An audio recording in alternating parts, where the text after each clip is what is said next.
मेरा नाम है पुंडलिक बुरांडे और मैं जीआरएफ क्वालिफाइड हूँ। एंड अभी मैं करंट में पीएचडी स्कॉलर हूँ जीजूयू सेंट्रल यूनिवर्सिटी है बिलासपुर छत्तीसगढ़ में। ओके। तो ये मेरा थोड़ा छोटा सा परिचय हुआ है। ठीक है। तो अभी हम टॉपिक पर आते हैं। चलिए, स्क्रीन प्रेजेंट हो रही है, एक बार फिर से बता दीजिएगा। जी सर। ओके। हाँ चलिए।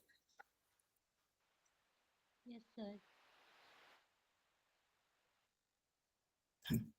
तो सबसे पहले आप लोग को सिलेबस दिखा देता हूँ। पिछली क्लास में तो पहले की जो क्लास थी उसमें तो इंट्रोडक्शन हुआ था जिसमें कि सिलेबस की चर्चा की गई थी, है ना। फिर भी मैं सोच रहा हूँ कि आप लोग को एक बार सिलेबस दिखाई देता हूँ। यूनिट 5 में जो बताया गया है हठ योग के ग्रंथ बताए गए। अब इसमें कितने ग्रंथ आप लोग को पढ़ना है बेसिकली वो ध्यान देना है ना। तो इसमें जो मेनली जो हमें ग्रंथ पढ़ना है वो 8 ग्रंथ पढ़ना है। कितने ग्रंथ पढ़ना है ये ध्यान रखना, नोट डाउन कर लीजिए। सब लोग पेन और पेज एक ले लीजिएगा, ठीक है, और नोट डाउन करिएगा मैं जैसे भी बोलता हूँ। ओके। 8 ग्रंथ पढ़ना है, 8 ग्रंथ पढ़ना है। और अब इस 8 ग्रंथ का हमारे यूजीसी नेट में क्या रोल है ना। तो इसमें से जो क्वेश्चन पूछे जाएंगे वो है 25% क्वेश्चन पूछे जाते हैं। कितने परसेंट? 25%। हर वक्त 25% क्वेश्चन पूछा जाता है। ठीक है। एक आध परसेंट आगे पीछे हो सकता है लेकिन 25% क्वेश्चन पूछा ही जाता है। यानी कुल मिलाकर कितने क्वेश्चन पूछे जाएंगे? 25 क्वेश्चन पूछे जाएंगे। ठीक है। तो ये आपके लिए बहुत ही इंपॉर्टेंट टॉपिक है। ये जो 5 ग्रंथ है ना बहुत ही महत्वपूर्ण है आपके यूजीसी नेट एग्जाम में। ओके। अब ये कौन कौन से ग्रंथ है क्या है ना, इनका क्या परिचय है। पहले ग्रंथ कौन सा है, इनमें किस संवाद किन के बीच में है, या फिर इनके लेखक कौन है, इसमें कितने अध्याय होते हैं, है ना। इसमें पर्टिकुलर क्या क्या पॉइंट हो सकते हैं जिसमें हमें ध्यान देना है। ये सारी चीजों का हम डिस्कशन करेंगे। ओके। तो ये सारी चीजें का आप एक तरीके से आपको बेस क्लियर करना पड़ेगा। एक आधार है हमारा, तो ये आधार मजबूत करेंगे ना तो हम क्या पढ़ रहे हैं उसका हमें अच्छे से ध्यान रहेगा। ओके।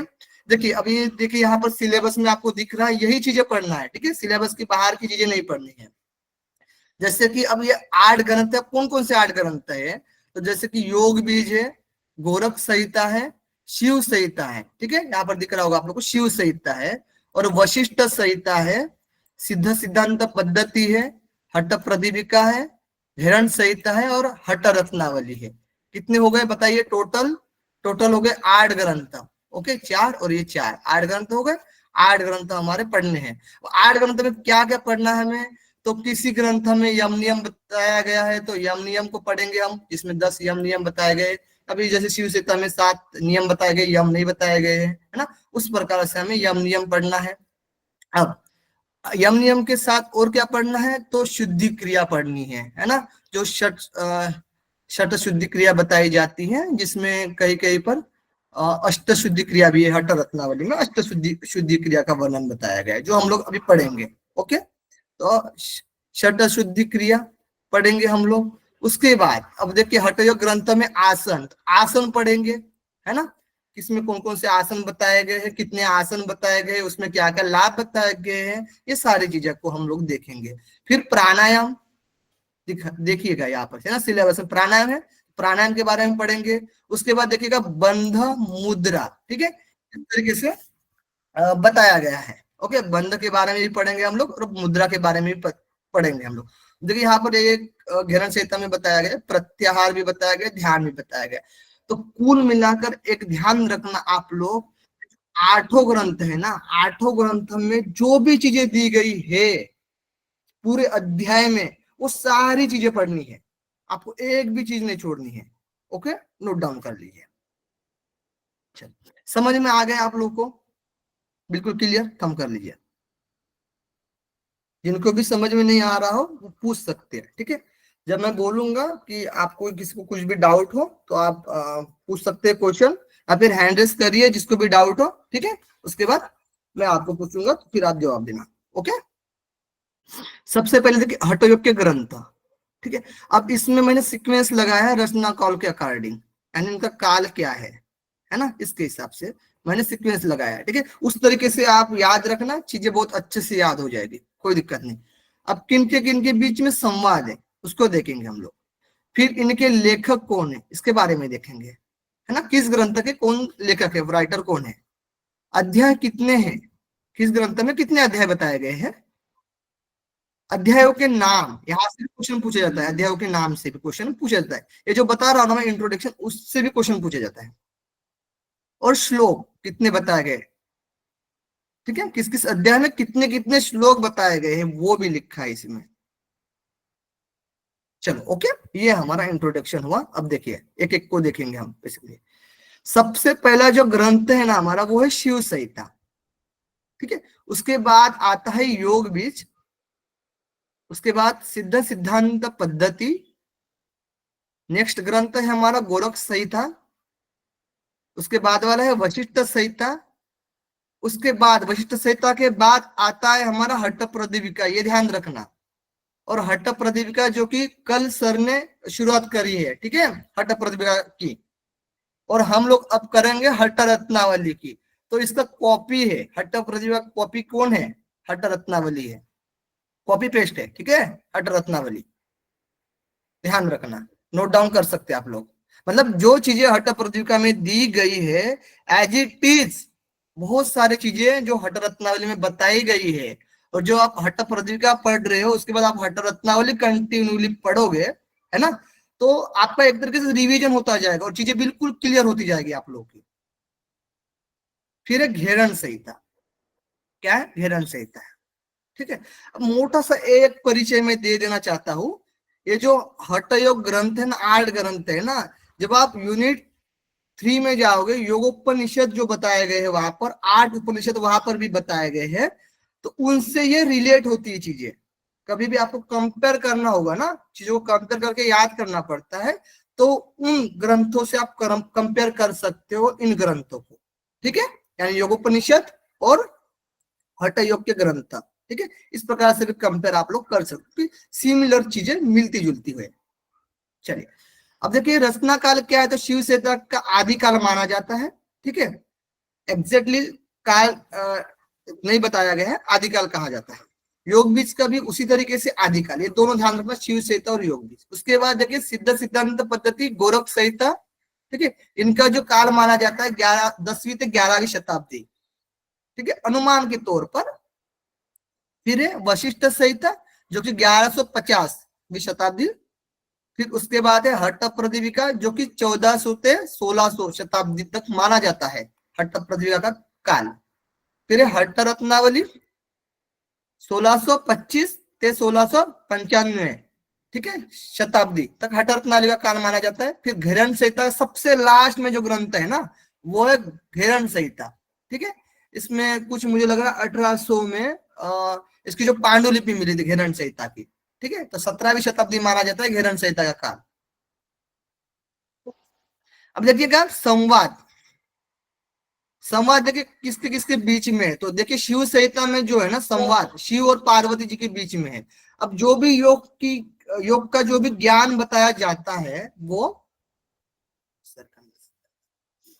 ठीक है, जो भी योग का ज्ञान जो बताया जाता है वो शिव जी पार्वती जी को बता रहे हैं, ठीक है, उसके बारे में ही चर्चा बताई गई है, और वहां पर ही संवाद में ही सारी चीजें क्लियर की गई है शिव जी के द्वारा।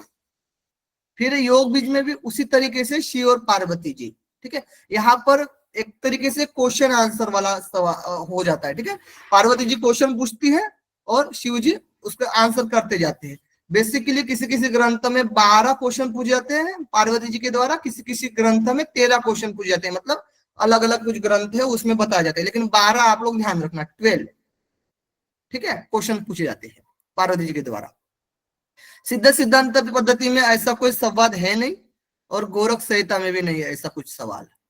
अब आते हैं वशिष्ठ संहिता में, तो उसमें जो है ना वशिष्ठ जी पिता और शक्ति जी पुत्र, इन दोनों के बीच में संवाद है। बेसिकली जो ये वशिष्ठ संहिता है ना, इसमें जो ज्ञान भरा पड़ा हुआ है वो जो ब्रह्म जी के द्वारा दिया गया है। ब्रह्म जी किन अपने पुत्र वशिष्ठ जी को देते हैं, और वशिष्ठ जी अपने पुत्र शक्ति को देते हैं, ठीक है, इसी के बीच में चर्चा है वशिष्ठ जी और शक्ति पुत्र जी के बीच में, ठीक है। फिर हट्ट प्रदीपिका में ऐसा कोई संवाद है नहीं, तो आत्माराम जी अपने लेखक है, ठीक है, जो भी योगियों ने हठ योग के बारे में बताया गया है उन सारे योगियों के बारे में ही आत्माराम ने लिखा है, ठीक है, हट्ट प्रदीपिका में। और हठ रत्नावली में भी ऐसा कोई संवाद नहीं है, जो कि योगी श्रीनिवास जी ने जी क्या किए, अलग अलग मतलब वही वो भी ग्रंथ में से लिए और अपनी चीजें और एक दो अपना चीजें जोड़कर उसमें अपना हठ रत्नावली लिखे है। ज्यादा से ज्यादा जो चीजें लिखी है जो कि हठ प्रदेश से ली गई है। ओके, हठ रत्नावली। अब घेरन संहिता में भी संवाद है महर्षि घेरन जी और राजा चंडकपाली। ठीक है, महर्षि घेरन जी और राजा चंडकपाली, ये राजा चंडकपाली ये शिष्य है महर्षि जी के। ठीक है, महर्षि घेरन जी के, इनके बीच में चर्चा है। ठीक है, क्लियर है आप लोग को संवाद किसमें? शिव संहिता, योग बीज, वशिष्ठ संहिता और घेरन संहिता। बताइए, एक लोग आप में से एक लोग कोई भी बता सकते हैं किन के बीच में संवाद है? शिव संहिता में शिव पार्वती, योग बीज शिव पार्वती, वशिष्ठ संहिता ब्रह्मा जी ने वशिष्ठ को बोला, वशिष्ठ ने शक्ति जी को बोला, और गिरन संहिता में महर्षि गिरन और राज चंड कपाली। हाँ, राजा चंडकपाली, गुड। अब देखिए लेखक, अब लिखने वाले कौन है? शिव संहिता का आपको मिलेगा नहीं, ऐसे माना जाता है कि भाई शिव जी ने लिखा है, लेकिन कह नहीं सकते इसमें। ठीक है, क्योंकि शिव जी कैसे लिख सकते हैं, मतलब ये भी बात आ जाती है। तो इसमें आपको क्या बोलते हैं, अपवाद में जाना नहीं है, पहली बात तो। ठीक है,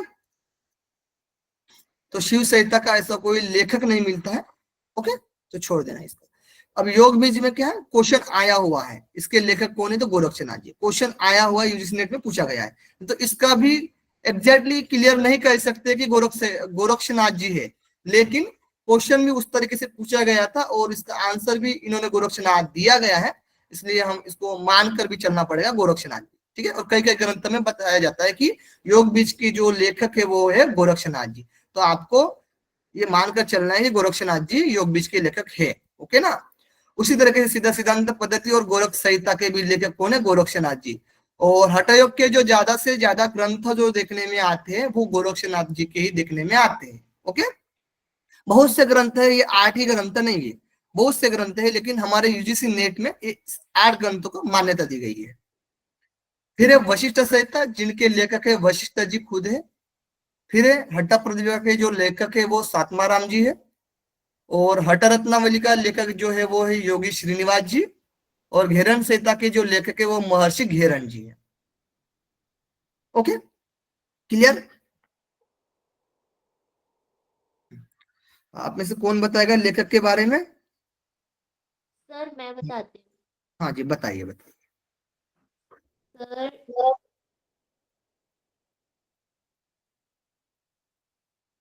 हेलो, बताइए। हाँ सर, एक सेकेंड। शिव संहिता के लेखक का कुछ पता नहीं है, जैसा आपने बोला, आप कहते हैं कि शिव जी ने लिखा है। योग बीज के गोरक्षनाथ हैं और सिद्ध सिद्धांत पद्धति के भी गोरक्षनाथ हैं, गोरख संहिता के भी गोरक्षनाथ हैं, वशिष्ठ संहिता के महर्षि वशिष्ठ हैं, हठ प्रदीपिका के स्वात्माराम जी हैं, और हठ रत्नावली के श्रीनिवास हैं, और घिरण के महर्षि घिरण हैं। गुड, चल। अब देखिए इसमें कितने अध्याय होते हैं, है ना, इसके बारे में देखेंगे। तो देखिए अब अलग अलग यहाँ पर जैसे कि उपदेश भी यूज किया जाता है, पटल भी यूज किया जाता है ना, प्रकरण भी यूज किया जाता है, अध्याय भी यूज किया जाता है। ये चैप्टर है बेसिकली। ठीक है, इसके अंदर में आपको श्लोक नजर आएंगे। ओके, अब देखिए शिव संहिता में कितने 5 पटल बताए गए, कितने पटल बताए गए? 5 पटल बताए गए हैं। योग बीज में ऐसे कोई अध्याय नहीं बताया गया है, बस इसमें जो 12 क्वेश्चन पर ये जो मंत्र की संख्या बताई जाती है, ठीक है, यानी श्लोक की संख्या बताई जाती है। 182 है किसी ग्रंथ में, 192 है किसी ग्रंथ में, किसी ग्रंथ में 201 है। ठीक है, तो इसमें भी अपवाद है, समझ लीजिए। किसी किसी ग्रंथ में राइटर के द्वारा जो लिखे गए अभी आए हैं, तो 182 का भी उल्लेख मिलता है, 192 का भी मिलता है। तो ऐसे क्वेश्चन आपको पूछा नहीं जाएगा, ठीक है, जिसमें डाउट हो। पूछा भी जाएगा तो ये संख्या आप लोग नोट डाउन कर लीजिए, मतलब ध्यान रखिए। ठीक है, अब सीधा सिद्धांत पद्धति में कितने उपदेश है? तो 6 उपदेश है। गोरख संहिता में 2 शतक है। वशिष्ठ संहिता में 8 अध्याय। कितने अध्याय? 8 अध्याय है हमारे, लेकिन हमारे यूजीसी नेट में 6 अध्याय को इंक्लूड किया गया है। ठीक है, क्योंकि वो योग से रिलेट करते हैं। ठीक है, 8 अध्याय और 7वें और 8वें अध्याय में भी कुछ योग की बातें थी, जो कि वो पहले लेकर आ गए 6वें अध्याय और 5वें अध्याय में इस तरीके से, और 2 अध्याय को हटा दिया गया जिसमें ज्योतिष शास्त्र का वर्णन था, ठीक है, तो उसको हटा दिया गया था 2 अध्याय को। ओके, चलिए, खगोल शास्त्र और ज्योतिष शास्त्र का वर्णन था, तो इसी की वजह से वो उतना रिलेट नहीं करते थे, तो उसको हटा दिया गया और 6 अध्याय को मान्यता दी गई है, ठीक है। जो कुवलधाम लोनावाला के द्वारा जो प्रकाशित बुक है योग वशिष्ठ, उसमें 6 अध्याय का जिक्र किया जाता है और 2 अध्याय के बारे में भी डिटेल्स में बताया जाता है वहां पर, ठीक है, नोट डाउन किया गया है, तो आप लोग उस बुक को भी आप रेफर कर सकते हैं, ठीक है। चलिए, उसके बाद है हठ प्रदीप का, जिसमें 4 उपदेश, कितने उपदेश है? 4 उपदेश है। फिर है हठ रत्नावली, जिसमें कि 4 उपदेश सेम है, इसमें भी 4 उपदेश। और घेरण संहिता में कितने? 7 प्रकरण है। ओके, अब देखिए अध्याय के नाम, अध्याय के नाम देखिए, जो शिव संहिता में 5 पटल है, तो पहला जो पटल है वो लय पटल है, ठीक है। यहाँ से अध्याय से बहुत बार क्वेश्चन पूछा गया है अध्याय से, ठीक है, ये ध्यान रखना, खासकर शिव संहिता में, मतलब सभी इसमें पूछा जाता है। शिव संहिता हो गया, ठीक है, हमारे सिद्ध सिद्धांत पद्धति हो गया, हठ प्रदीपिका हो गई, घेरण संहिता हो गई, ये अध्याय से क्वेश्चन पूछा जाता है। तो सबसे पहले शिव संहिता में पहला जो पटल है वो लय पटल है, जिसमें लय के बारे में बताया गया है, यानी वहां पर बेसिकली कर्म के बारे में बताया गया है, ठीक है। और तत्व ज्ञान के बारे में जो दूसरा है, उसमें नाड़ियों की चर्चा बताई गई है और प्राण की भी चर्चा मिलती है। योगानुष्ठान पद्धति योगाभ्यास तीसरे पटल में बताया जाता है, हमारे आसन बताए जाते हैं, ठीक है। और चतुर्थ में पटल जो है वो, उसमें मुद्रा का वर्णन मिलता है, जो 10 मुद्रा का वर्णन मिलता है, और एक योनि मुद्रा का भी, योनि मुद्रा है ना, योनि मुद्रा का भी जिक्र आता है, ठीक है। 11 जो होती है, सबसे पहले उसका वर्णन आता है। फिर ये वचन पटल, जिसमें विघ्न बताए गए हैं, चक्र के बारे में बताया गया है ना, बहुत बड़ा पटल है ये, ठीक है। मुझे लग रहा है कितने श्लोक है इसमें? 260 श्लोक है, सबसे बड़ा पटल वचन पटल। अब आते हैं इसमें जो योग बीज, तो आप लोगों को पता है 182 बस इसमें श्लोक है, और इसमें जो 12 क्वेश्चन पूछे जाते हैं माता पार्वती जी के द्वारा। अब सिद्ध सिद्धांत पद्धति में देखिए 6 अध्याय का वर्णन है, यानी 6 उपदेश बोलेंगे हम उसको, तो 6 उपदेश का वर्णन है, जिसमें पहला उपदेश है पिंडोत्पत्ति, पिंड यानी शरीर, इस शरीर की उत्पत्ति के बारे में। फिर जब शरीर की उत्पत्ति होती है तो उसके बारे में विचार आता है ना, जब विचार आता है तो उसके बारे में ज्ञान जानने की जिज्ञासा होती है, यानी उसके बारे में हम ज्ञान को इकट्ठा करते, कलेक्शन करते हैं। उसके बाद कलेक्शन करने के बाद अब इसका आधार क्या है उसके बारे में देखते हैं, है ना, आधार के बारे में देखते हैं। फिर पिंड पद सामरस, जैसे हमारा आत्मा परमात्मा से मिलन है ना, ये जो शक्ति जो है वो शिव से मिलन होती है ना, ये कुंडलिनी जो होती है वो आज्ञा चक्र में जो शिव जी की वहां पर जाकर क्या करती है, आज्ञा चक्र में मिलन होता है उसका, ठीक है। इस प्रकार से कुछ बातें बताई गई है। पिंड पद सामरस में समरस हो जाता है, ठीक है। और फिर है अवधूत योगी, अवधूत योगी के लक्षण बताए गए, किस प्रकार से योगी व्यवहार करता है, किस प्रकार से उसके लक्षण है ना, किस प्रकार से उस चरित्र को धारण किया है अवधूत योगी, उसके बारे में जिक्र मिलता है अवधूत योगी चैप्टर नंबर 6 में, ठीक है, सिद्ध सिद्धांत पद्धति में। उसके बाद गोरख संहिता में भी ऐसा कोई अध्याय का जिक्र नहीं मिलता, लेकिन 2 शतक के बारे में मिलता है। 2 शतक, पहले शतक यानी 100 और दूसरे शतक में 101 मंत्र के बारे में बताया गया है, ठीक है। इसमें 201 मंत्र है, ठीक है, मंत्र या फिर हम श्लोक भी यूज कर सकते हैं इसको। फिर है हमारा जो है वशिष्ठ संहिता, जिसमें योग कांडनम करके बोला गया है उसको, बेसिकली योग कांडम, ठीक है। और जो हठ प्रदीपिका है, जिसमें आसन पहले उपदेश में, दूसरे उपदेश में प्राणायाम, तीसरे उपदेश में मुद्रा, चौथे उपदेश में नादानुसंधान। हठ रत्नावली में भी अलग अलग चर्चा मिलती है, लेकिन बेसिकली इस पर्टिकुलर नाम नहीं दी गई, लेकिन इसका कॉपी हम कर सकते हैं, ठीक है, इसी में हम कॉपी कर सकते हैं, चलिए, क्योंकि वहां पर श्लोक में दिया गया है। फिर घेरण संहिता में शुद्धि क्रिया, पहला प्रकरण, दूसरा प्रकरण आसन, तीसरा में मुद्रा, चौथे में प्रत्याहार है, उसके बाद प्राणायाम है 5वें में, और 6वीं में ध्यान है, और 7वें में समाधि है। यहाँ पर धारणा का जिक्र नहीं है, ठीक है ना, ध्यान रखना आप लोग, और यम और नियम भी नहीं बताया गया, ये भी आप लोग ध्यान रखना। ओके, क्लियर सबको? अब देखिएगा मोटा मोटा हम श्लोक कितने हैं बता देते हैं। जो शिव संहिता में सबसे बड़ा शिव संहिता है हमारा, जिसमें कि 642 श्लोक है। और फिर उसके बाद आता है हमारा योग भी, जिसमें कि 201 श्लोक है।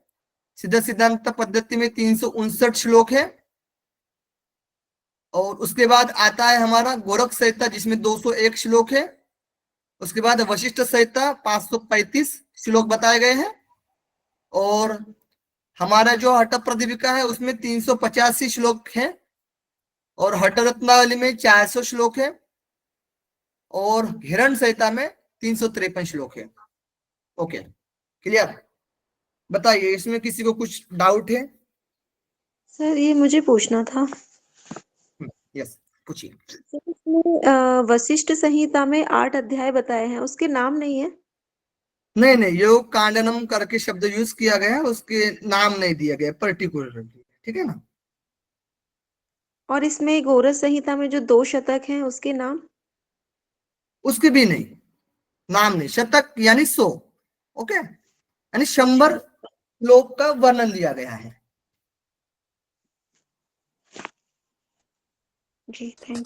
सर जो घेरण संहिता में शुद्धि क्रिया है वो षटकर्म ही है ना? यस यस, षटकर्म है, ये षटकर्म है। हमारे घट की शुद्धि, हमारे शरीर की शुद्धि, ठीक है। सर ये श्लोक का, सॉरी सर, ये श्लोक का चैप्टर वाइज भी हमें याद करने हैं कि टोटल सफिशिएंट है? सफिशिएंट है टोटल ये, ठीक है। चैप्टर वाइज की जरूरत नहीं है। Okay, thank you sir. Okay, इसमें कोई दिक्कत हो? क्लियर है सबको अच्छे से? अब क्या पढ़ना है सबको पता चल गया होगा, किस तरीके से पढ़ना है, क्या क्या चीजें इंक्लूड हो सकती है। सिलेबस भी देख लिया आप लोगों ने, एक तरीके से इंट्रो भी देख लिया। तो मुझे नहीं लग रहा आप कोई दिक्कत होगी आप लोगों को, है ना? कोई भी दिक्कत हो, समस्या हो, कोई डाउट हो तो आप लोग पूछ सकते हो बेझिझक, है ना? चलिए, अब देखिए इसका आप लोग को ये वाला तो है, ये शेयर करेंगे ना नोट्स?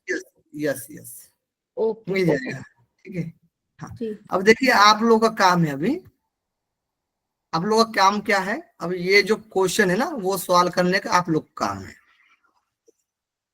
अब क्लियर हो जाएगा आप लोग का, ठीक है। इंट्रोडक्शन के क्वेश्चन है ये सारे। शिव संहिता में किसके किसके बीच संवाद मिलता है? बी शिव और पार्वती जी, शिव और पार्वती में। वशिष्ठ संहिता और शक्ति, जो वशिष्ठ संहिता के बारे में बताया गया है, उसमें चर्चा मिलती है। महर्षि घेरण और राजा चंडकपाली, ये घेरण संहिता में है। नेक्स्ट है गोरख संहिता का रचना काल बताइए। 10 से 11 ही है। 10 से 11 शताब्दी। 11वीं शताब्दी। 10वीं से 11वीं शताब्दी, ये वाला बता दीजिए, मैं हाईलाइट करता जाऊंगा। 1150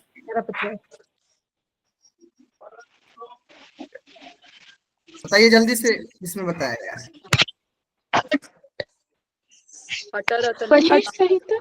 वशिष्ठ संहिता।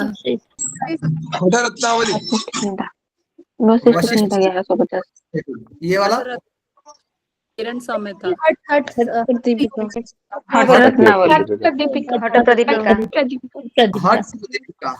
प्रदीपिका, ठीक है। क्लियर हो जाएगा, सबका क्लियर हो जाएगा, कोई दिक्कत नहीं। हट रत्नावली का रचना काल बताइए अभी आप लोग।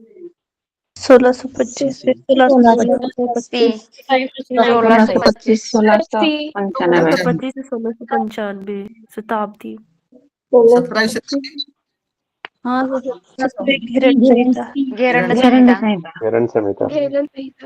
हाँ, नेक्स्ट है सिद्ध सिद्धांत पद्धति के लेखक कौन है? गोरक्षनाथ जी। महर्षि वशिष्ठ जी, वशिष्ठ संहिता।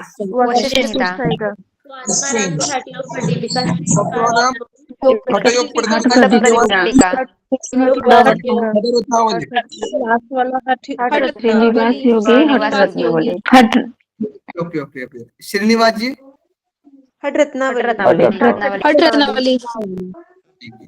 अब देखिए घेरण संहिता में अध्याय को क्या कहते हैं? प्रकरण।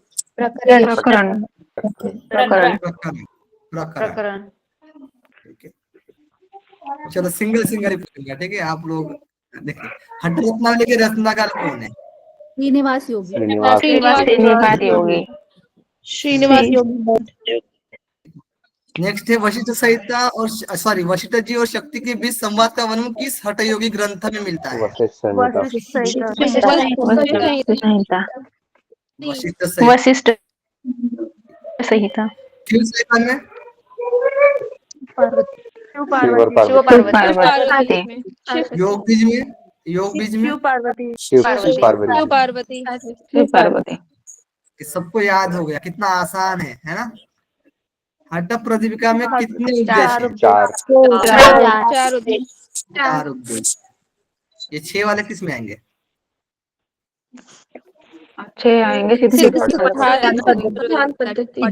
सिद्धांत पद्धति आएगा, ठीक है। और एक मानकर चलना है हमको, वशिष्ठ संहिता भी मानकर चलना। सिद्ध सिद्धांत सिद्ध सिद्धांत पद्धति है और वशिष्ठ संहिता भी मानकर चलना है कि पूछा जाएगा तो, और 8 ऑप्शन नहीं रहेगा, है ना। तो 6 को हमें देना है, ठीक है, 6 को लगाना है। नेक्स्ट है अवधूत योग की चर्चा किस हठ योगी ग्रंथ में मिलती है? योग भी। सिद्धांत पद्धति। योग बीज कहाँ आएगा? अवधूत योगी की चर्चा जो सिद्धांत पद्धति में बताया गया 6 नंबर चैप्टर में। लास्ट वन में कितने अध्याय है? सिद्ध सिद्धांत पद्धति में कितने अध्याय है? 6 अध्याय। गुड, 6 अध्याय। घेरन संहिता में कितने प्रकरण मिलते हैं? 7। 4 उपदेश किसमें मिलते हैं? 4 उपदेश दीपिका में।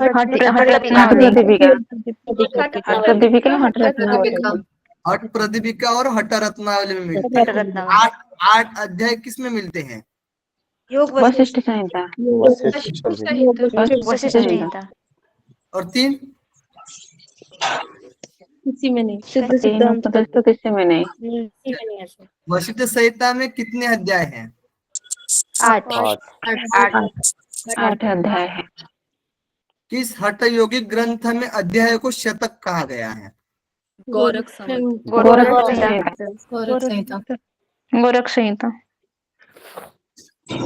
शतक गोरख संहिता।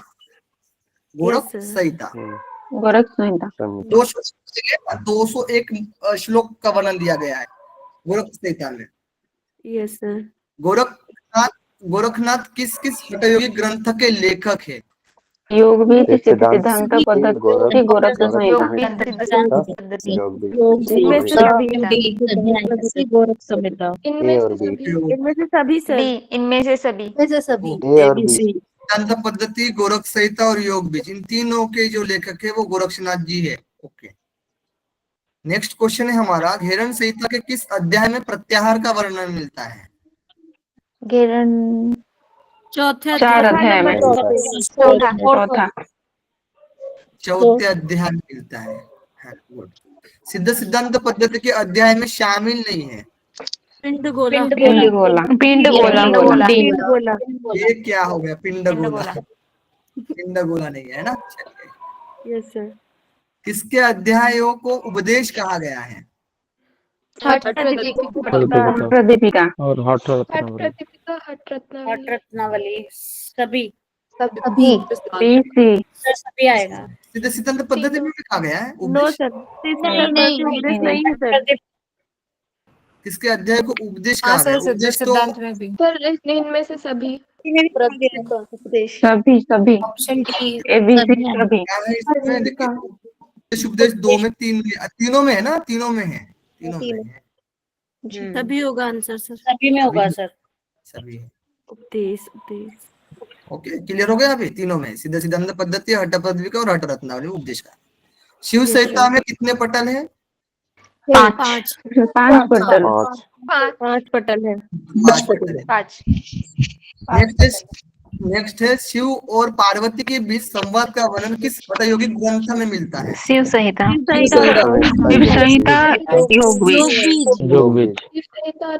योग बीज दोनों आएंगे ना? ए और बी दोनों। अब देखिए घेरन संहिता में श्लोक की संख्या कितनी है? 353 350। 385 आएगा ना? Option A 353। Sir, option A होगा। हाँ ऑप्शन ए है 353, ठीक है घेरन संहिता में। और गोरख संहिता में श्लोक की संख्या 201 201 201। हठ प्रदीपिका में श्लोक की संख्या 385 385। 385 गुड। नेक्स्ट है शिव संहिता में पटल के नाम में शामिल है। सभी लय सभी सजाने वाला स्थान लय, योग, अनुष्ठान, तत्वज्ञान, मुद्रा सभी में से ही है। सभी होगा सर। सभी आएगा सर। सभी। गुड, बहुत बढ़िया हो गए क्वेश्चन। इसका जो आंसर भी दिया गया है, आंसर की भी दिया गया है। ओके चलिए क्लियर हो गया। अभी आप लोग को बताइए। सर आप ये भी शेयर करोगे ना आज? यस सर, रेगुलर क्लास में आइए, पढ़िए, है ना, अच्छे से जवाब दीजिए और जो भी डाउट रहा वो पूछते रहिए, है ना। एक्टिव रहना बहुत जरूरी है आप लोग का, और रेगुलर क्लास करना जरूरी है, तभी कुछ हो सकता है, ठीक है, क्योंकि सिलेबस बहुत ब्रॉड है। धीरे धीरे कंफ्यूजन बढ़ता जाएगा, ठीक है। तो ये भी ध्यान रखना, चीजें तो क्लियर होती जाएगी। एक क्वेश्चन के माध्यम से ज्यादा चीजें क्लियर होती है। ओके चलिए, सब लोग कम कर लीजिए, सब लोग कम कर लीजिए। माइक म्यूट कर लीजिए, माइक किसी को ऑन है म्यूट कर लीजिए। तो जो हठ रत्नावली, अब हठ रत्नावली, रत्न शब्द है और हठ शब्द है। हठ शब्द का तात्पर्य आप लोग को पता होगा, है ना। ह यानी क्या होता है? हार्ट होता है ना, मतलब सूर्य प्रतीक होता है, सूर्य प्रतीक, सूर्य है ना। सूर्य था मतलब। हाँ तो इससे हम हार्ट से हम लेते हैं ना, मतलब गर्म होता है, हीट, है ना, गर्म होता है। और ठ कैसा होता है? ठंडा होता है, यानी चंद्रमा का प्रतीक होता है, ठीक है। ह कैसा? सूर्य का प्रतीक होता है। तो हमारे सूर्य नास्टल से ह तात्पर्य है, हमारे चंद्र नास्टल से ठ तात्पर्य, यानी पिंगला और ईडा। पिंगला यानी सूर्य, ईडा यानी चंद्र। ओके, फिर रत्नावली, रत्नावली, ठीक है, यानी रत्नों की माला। अब ये जो हठ रत्नावली है वो कैसी है? तो वो हठ जो है ना, वो रत्नों की माला है। क्या है? रत्नों की माला है। अब हठ में सारी चीजें बताई गई है, ठीक है, जो कि हम लोगों को यहाँ पढ़ना है। और वो किस तरीके से बताया गया? रत्न की माला की तरीके से बताई गई है। एक मतलब माला में पिरो दिया गया है, तो एक ही माला में सारी चीजें रहती है ना। उसी तरीके से इस हठ रत्नावली में भी हठ योग की जो भी प्रमुख चीजें होती है ना, वो सारी चीजें बताई गई है हठ रत्नावली में। इधर का उधर का, उधर का इधर का लेकर पूरा एक माला में पिरो दिया गया है। किसने पिरोया है? श्रीनिवास जी ने, ठीक है। किसने रखा है? श्रीनिवास जी भट्ट जी के द्वारा दिया गया है। ओके, अब देखिए, हठ रत्नावली हठ योग की ऐसी पुस्तक है जो योग रूपी रत्नों की क्या है? माला है। लेखक कौन है? तो श्रीनिवास जी है। और ये श्रीनिवास जी का परिचय हम देखते हैं तो श्रीनिवास जो भट्ट जी है वो महान ज्योतिष सरवर के पुत्र है, जो कि महान ज्योतिषवर हुए हैं सरवर जी। इनके जो पुत्र कौन है? श्रीनिवास जी है, ठीक है। और ये जो महान ज्योतिष सरवर के पुत्र है, और जो कि अनेक शास्त्रों के ज्ञाता थे। कैसे थे वो? ज्ञाता थे अनेक शास्त्रों के। देखिए यहाँ पर जो रचना काल है ये देख लीजिए आप लोग, है ना। रचना काल है 1625 से 1695। यह हठ रत्नावली का रचना काल है, जो कि हम लोगों ने अभी देखा था। और हठ रत्नावली में कितने अध्याय बताए गए थे? 4 अध्याय बताए गए थे। कितने बताए गए थे? 4 अध्याय। प्रथम अध्याय, द्वितीय अध्याय, यानी हम लोग बेसिकली क्या यूज किया था उसमें? वर्ड उपदेश ना। प्रथम अध्याय, द्वितीय अध्याय, तृतीय अध्याय, चतुर्थ अध्याय, ठीक है। अब इसमें क्या क्या चीजें मेंशन की गई है उसके बारे में देखेंगे, उसके बाद उसमें और डिटेल से पढ़ना है हमें। अब देखिए, प्रथम अध्याय में क्या चीज की चर्चा की गई है? तो इसमें बेसिकली देखा जाए ना, इसमें 4 योग के बारे में बताया गया है। मंत्र योग, लय योग, राजयोग, हठ योग। और इसको शब्द यूज किया गया है महायोग। नोट डाउन कर लीजिए, पेज और पेन लिया होगा आप लोगों ने। 4 योग बताए गए और इसको महायोग बताया गया। महायोग के अंतर्गत इसको रखा गया है, ठीक है। और एक ग्रंथ है जिसमें महायोग शब्द यूज किया गया है, किसी को याद हो तो आप मैसेज कर सकते हैं। सर आवाज ब्रेक हो रही है। सबको ब्रेक हो रही है? नहीं हो रही है sir. No sir, no sir, ऐसा कुछ प्रॉब्लम रहता है तो मैसेज कर दिया करिए, है ना। या फिर सर आवाज क्लियर है सर। मैसेज कर दिया करिए, ठीक है, ऐसा कुछ रहता है तो मंत्र योग, लय योग, राजयोग और हठ योग, इसमें महायोग कहा गया इसी को। और एक ग्रंथ में बताया गया महायोग, इन्हीं को लेकर। ऐसा किसी को याद हो तो मैसेज कर दीजिए, ठीक है। नेक्स्ट, 8 प्रकार की शुद्धि क्रिया का वर्णन है। देखिए हम लोग तो 6 प्रकार की शुद्धि क्रिया पढ़ते हैं, षट क्रिया पढ़ते हैं, लेकिन हठ रत्नावली में 8 प्रकार बताया गया, यानी 2 को जोड़ दिया गया है। एक तो बताया गया है इसमें चक्री, और एक क्या बताया गया है चक्री के बाद, बताइए। गजकर्णी, गजकर्णी बताया गया है, ठीक है। चक्री और गजकर्णी ये अलग से है, बाकी सब तो सेम है जी, बाकी सब सेम है। जैसे आप लोग पढ़ते हो ना षटकर्मा, नौली, धोती, नेति, बस्ती, त्राटक और मस्तक भ्रांति, जिसको हम कपालभाति भी बोलते हैं, ठीक है। अब इसके जो वेरिएशन है वो तो आप घेरन संहिता में पढ़ते हो वेरिएशन, ठीक है। चलिए, नौली के वेरिएशन आपको 2 वेरिएशन इसमें दिखने में आएंगे आप लोग को, ठीक है। बस्ती के भी खासकर दिखने में आएंगे, वो भी हम लोग देखेंगे। अब इसी में देखिए योग अभ्यास के लिए स्थान बताया गया है, जिसमें योगाभ्यास किस स्थान पर करना चाहिए। मिताहार के बारे में जिक्र किया गया है। पत्य यानी जो खाने योग्य आहार हो, अपत्य यानी जिसको हम वर्जित करना है। बाधक तत्व बताए गए हैं और साधक तत्व बताए गए। हठ प्रतिविका में भी बाधक तत्व बताए गए और साधक तत्व। बाधक तत्व तो सभी को पता होगा सेम है, लेकिन साधक तत्व इसमें इंक्लूड एक्स्ट्रा किए गए हैं, ठीक है। इसमें ज्यादा बताए गए साधक तत्व, ये भी ध्यान रखना, ठीक है। अब देखिए द्वितीय अध्याय में मुद्रा की चर्चा मिलती है। 10 मुद्रा की चर्चा मिलती है, जो कि हठ प्रतिविका में बताई गई वही मुद्रा है।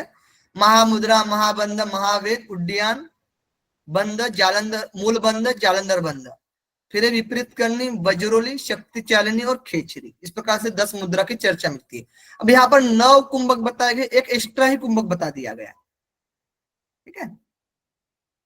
जैसे 8 कुंभक की चर्चा मिलती है, हम लोग जैसे घेरन संहिता में पढ़ते हैं, हठ प्रतिविका में पढ़ते हैं, तो इसमें जो बताए गए 9 कुंभक बताए गए, एक कुंभक जो है वो भुजंग करने को ऐड किया गया है। और घेरन संहिता, हठ प्रतिविका और हठ रत्नावली को देखा जाएगा तो एक एक कुंभक में थोड़ा सा अंतर है, मतलब किसी ने लिया है किसी ने नहीं लिया है। जैसे प्रापर तो बस्तिका ब्राह्मणी है ही, सूर्यवेदी उज्जय तो है ही, ठीक है। और शीतली यहां पर बताया गया, शीतली, मूर्छा, शीतकारी और केवली, ठीक है। यहाँ पर भोजन करनी बताया गया अलग से। हठ प्रतिविका में क्या बताया गया है, प्लाविनी बताया गया है केवली की जगह पर, बाकी सेम है, ठीक है, बाकी सेम है। घेरन संहिता में क्या है, केवली बताया गया है, ठीक है। और सहित प्राणायाम है सर। हाँ बता रहे हैं ना, केवली बताया गया और सहित प्राणायाम बताया गया है, ठीक है। किसकी जगह पर, शीतली या शीतकारी, किसको हटाएंगे बताइए, शीतली या शीतकारी किसको हटाएंगे, शीतकारी, शीतकारी को हटाएंगे। तो शीतकारी घेरन संहिता में नहीं है, केवली और सहित प्राणायाम बताया गया, सगर्भ जिसमें और निगर्भ 2 टाइप बताए गए, ठीक है। ये आपका क्लियर होगा हठ प्रतिविका, घेरन संहिता और हठ रत्नावली, ठीक है। चले अब तृतीय अध्याय में बताया गया अष्टांग योग। अब देखिए इनका अलग ही अष्टांग योग है, ठीक है। थोड़े से आश्चर्यचकित हो जाओगे आप लोग। इसके अंतर्गत 10 कायिक और 10 मानसिक नियम बताए गए हैं। काय यानी शरीर से रिलेटेड 10 नियम बताए गए, जिसका हमें पालन करना चाहिए। जो योगी है, मतलब योगी के लिए जो तपस्या कर रहा है ना, योगी बनना है, उसको मोक्ष प्राप्ति करना है, इटीसी जो भी राजयोग की प्राप्ति करना है, मेनली जो उद्देश्य होता है हठ योग का राजयोग की प्राप्ति होता है, तो उसको कायिक नियम का पालन करना पड़ता है 10, और 10 मानसिक नियम का पालन करना पड़ता है। अब ये तो बात हुई भाई अष्टांग योग की, जिसमें कायिक नियम और मानसिक नियम को रखा गया है, नियमों को रखा गया अष्टांग योग में, बाकी कोई चीज नहीं बताई गई अष्टांग योग में, यही चीज बताई गई। लेकिन श्लोक में 10 कायिक और 10 मानसिक शब्द का यूज किया गया है। लेकिन आप श्लोक के अंतर्गत नियम पढ़ोगे, एक एक नियम पढ़ोगे, तो उसमें 15 नियम बताए गए हैं, ठीक है, तो नोट डाउन कर लीजिए। फिर 84 आसन की चर्चा मिलेगी, पूरे श्लोक में ही बताया गया, हर एक आसन का श्लोक दिया गया है। ठीक है, मतलब ये भी आसन है, ये भी आसन है, ऐसा श्लोक में वर्णन किया गया है 84 आसन का। सबसे ज्यादा आसनों की संख्या हठ रत्नावली में देखने में आएगी, कुंभक की भी चर्चा देखने में आएगी, शुद्धि क्रिया की भी चर्चा देखने में आएगी। ऐसा कोई क्वेश्चन पूछा जाएगा ना यूजीसी नेट के द्वारा, सबसे ज्यादा चीजें आसन में भी बड़ा मतलब ज्यादा बताई गई है, प्राणायाम में भी ज्यादा चीजें बताई गई है, शुद्ध क्रिया में भी ज्यादा चीजें बताई गई है, मतलब इस तरीके से कुछ क्वेश्चन मेंशन किया जाएगा ना, तो आप हठ रत्नावली को ध्यान रखना। ओके, हाँ, सर मुझे पूछना था। अभी हैंड रेस करिए, ठीक है, हाँ सर, हैंड रेस हैंड करके रेज। जब मैं क्लियर करता हूँ टॉपिक उसके बाद पूछना, कोई भी बाकी को भी डिस्टर्ब नहीं होना चाहिए। अब देखिए, पद्मासन के 4 प्रकार बताए गए हैं, मयूरासन के 6 प्रकार बताए गए, अलग अलग इसके भी वेरिएशन बताए गए। एक आसन के पर्टिकुलर अलग अलग टाइप से करते हैं ना, एक हाथ से करते हैं, पद्मासन लगाकर करते हैं, इस प्रकार से मयूरासन में जैसे करते हैं हम, है ना। तो पद्मासन के 4 प्रकार, मयूरासन के 6 प्रकार और कुक्कुटासन के 5 प्रकार बताए गए हैं। ये भी क्वेश्चन आता है। और 84 में से 10 आसनों को मुख्य बताया गया है, जो वशिष्ठ संहिता में भी 10 आसन बताए गए हैं। 10 आसनों में भी 4 आसन मुख्य बताए गए हैं, और उसमें से भी सिद्धासन को प्रमुख बताया गया है। जैसे हठ प्रदिका में भी सिद्धासन को प्रमुख बताया गया, और 4 आसन जो यहाँ पर इंपॉर्टेंट बताए गए वही है, सिद्ध पद्म सिंह और भद्रा। ठीक है, वही 4 आसन है। अब चतुर्थ अध्याय में देखिए, ये तो हो गया ना। हाँ, अब देखिए चतुर्थ अध्याय में किसकी चर्चा मिलती है, तो समाधि की चर्चा मिलती है, जो कि आप हड्ड प्रतियोगिता में भी समाधि की चर्चा देखते हो। फिर नाथ की चर्चा देखते हो, वही बात है, ठीक है, वहां पर भी नाथ की चर्चा देखते हो आप लोग हड्ड प्रतियोगिता में। और नाथ की 4 अवस्था बताई गई है, आरंभा, घट्टा, परिचय और निष्पत्ति अवस्था। 14 प्रमुख मुख्य नाड़ियां बताए गए हैं। मुख्य नाड़ियां कितने बताए गए, 14 बताए गए हैं, और इसमें से भी 3 नाड़ियां प्रमुख बताए गए, इडा, पिंगला और सुषुम्ना। ठीक है, 14 नाड़ियों का आप लोग को वशिष्ठ संहिता में भी वर्णन मिलेगा, शिव संहिता में भी वर्णन मिलेगा। ओके, ठीक है, क्लियर। इसमें किसी को कुछ डाउट है तो अभी पूछ सकते हो। हमारा जो इंट्रोडक्शन है हठ रत्नावली का हो गया। अब कल से हम लोग चैप्टर वाइज पढ़ेंगे, ठीक है, एक एक चैप्टर को पकड़ेंगे, प्रथम अध्याय को पकड़ेंगे, फिर द्वितीय अध्याय को, फिर तृतीय अध्याय को, फिर चतुर्थ अध्याय को। इस प्रकार से हम लोग चीजों को कवर करेंगे। तो जो बेस था आप लोग का मेनली, है ना, उसको कवर करने की मैंने कोशिश किया है। जिसको भी डाउट हो, कोई समस्या हो, तो वो आप लोग पूछ सकते हो। आई होप कि आप लोगों को चीजें तो क्लियर हो गई होगी, आशा करते हैं, है ना।